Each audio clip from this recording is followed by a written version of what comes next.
msaada tutawasaidia, na wale ambao watatumia calculator tunawatakia heri. Tumejiandaa kulifanya, limefanikiwa. Tumevuka hatua ya pili ya mashindano haya. Sasa tunaenda kwenye hatua ya tatu ambayo itakuwa ni ya makundi. Tutakuwa tuna mechi 3 muhimu za kucheza nyumbani na mechi 3 muhimu za kucheza nje. Kwa hiyo tunajipanga kujiandaa kwa ajili ya michezo hiyo ambayo inayofuata. Okay, na katika hiki ambacho umekiona leo, pengine matokeo mlioyapata ugenini wamepelekea mchezo kumalizika kama hivi, yani bila kupata goli lolote? Kwanza unaweza kusema kwamba naamini mimi sio mtaalamu sana kulinganisha na mwalimu wetu. Kitu ambacho amekubali kukifanya ni kubadilisha mfumo ili tuweze kuhifadhi nguvu. Tuna mechi ngumu ambazo zinafuata wiki hii, kwa maana tuna mechi za ligi. Kwa hiyo tuna mechi 3 au 4 za ligi ambazo zote ni ngumu. Kwa hiyo ni lazima aandae kikosi ambacho kitaweza kuja kupambana. Uweze ukatumia nguvu kubwa kuexhaust kwa mashindano ambayo tayari ulishapita. Kwa hiyo sisi tunamshukuru Mungu kwamba tumefanikiwa. Ni kweli inawezekana ikawa si mchezo uliovutia sana kwa mashabiki au kwa watu ambao wanapenda kuangalia mpira, lakini technically timu yetu imecheza na haikuweza kuconcede goli yoyote, licha ya mbinu ambayo wenzetu walikuja nayo, kwamba tumecheza na tumeweza kutoka suluhu na mambo yameenda vizuri. Kwa mujibu wa maelezo ni kama tayari mmeridhika na kile ambacho mwalimu anafanya.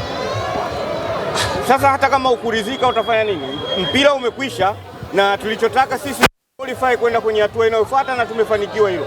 Unamhoji mwalimu katika lipi?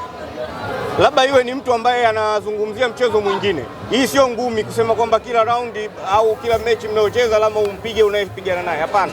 Huu ni mpira na unachezwa dakika 180. Tumecheza dakika 90, tumewafunga 3. Tumecheza hapa dakika 90, tumetoka nao draw ya bila. Na wao vile vile ni timu ambayo ni mabingwa, wamekuja wakiwa wamejiandaa, na mbinu yao ya kwanza ilikuwa hawakutaka kupoteza mchezo. Na mbinu ya pili walikuja na mbinu ya kushtukiza ili waweze kupata goli, lakini hata hivyo tunashukuru Mungu kwamba wachezaji wetu wamejipanga vizuri, hatukuweza kupoteza mechi. Mwalimu, mwenyekiti, kocha mpya ana wiki mbili, amecheza mechi 2.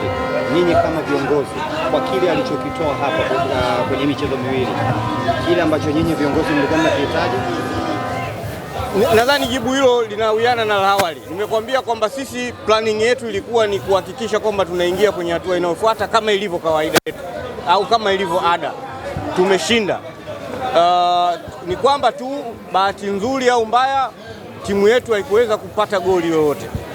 Washabiki walitamani tupate ushindi, lakini nimesema tuna muunganiko wa mechi nyingi ambazo zinahusiana na ligi, kwa maana ya Alhamisi, Jumapili na Jumatano ya wiki inayofuata tutakuwa na mechi. Kwa hiyo labda pengine mwalimu ameamua kuhifadhi nguvu ili aweze kuzitumia huko, lakini so far timu imecheza vizuri licha ya nafasi 2-3 ambazo wenzetu walizipata, lakini hatukuweza kuconcede goal.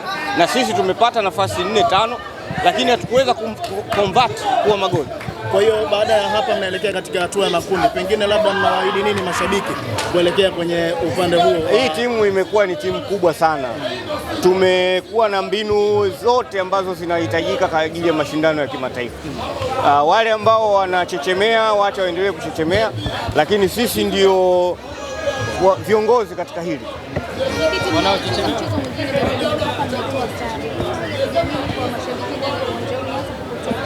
Washabiki wetu sisi hawajawahi kuacha kujiamini. Hayo ni mawazo yako wewe na siwezi kukubadilisha kutoka kwako.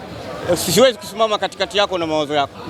Washabiki wetu wanajiamini, wamekuwa kiunga mkono timu yao siku zote, wanaipenda timu yao na wala hakuna sehemu yote. Hata leo kama tungeweza kuconcede goal, bado timu ingeendelea kuwepo. Tumeshawahi kuconcede goal hapa. Tumecheza tena mechi ya kwanza na Raja, tumepoteza na timu iliendelea kuwa supportive na washabiki wake. Washabiki wa Simba sio washabiki wa timu zingine.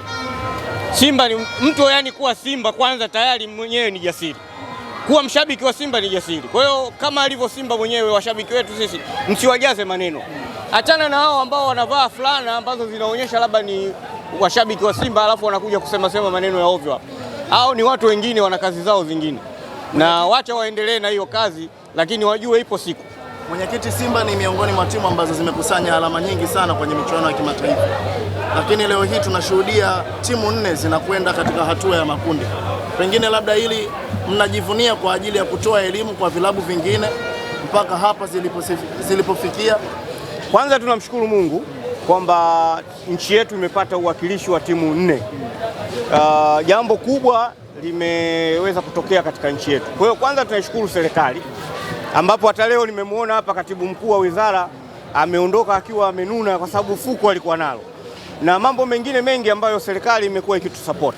Kwa hiyo tunashukuru, hilo ni jambo kubwa na jambo zuri kwamba limeweza kutokea. Tumeweza kuingiza timu 4 katika nchi za Afrika ambayo waliwahi kufanikiwa hili jambo ni nchi 2 tu, ni Morocco pamoja na wenzetu wa Egypt, lakini safari hii imetokea kwa Tanzania, ni jambo kubwa. Hayo ambayo yatatokea mbele, kama watatumia calculator, watatokea nini, hiyo itakuwa ni jambo jingine, lakini kimsingi kuna watu wanatumia hesabu. Tunashukuru kwamba tumeweza kufaulu na tunakwenda kupambana. Sisi tutaendelea kujipanga kwa ajili. La mwisho ni washukuru mashabiki wote ambao wamejitokeza, lakini ujumbe wetu sisi Simba Sports Club, tulinde amani ya nchi yetu, tuende kwenye tuwe na amani, tuweze kuendelea kucheza mpira. Asanteni sana.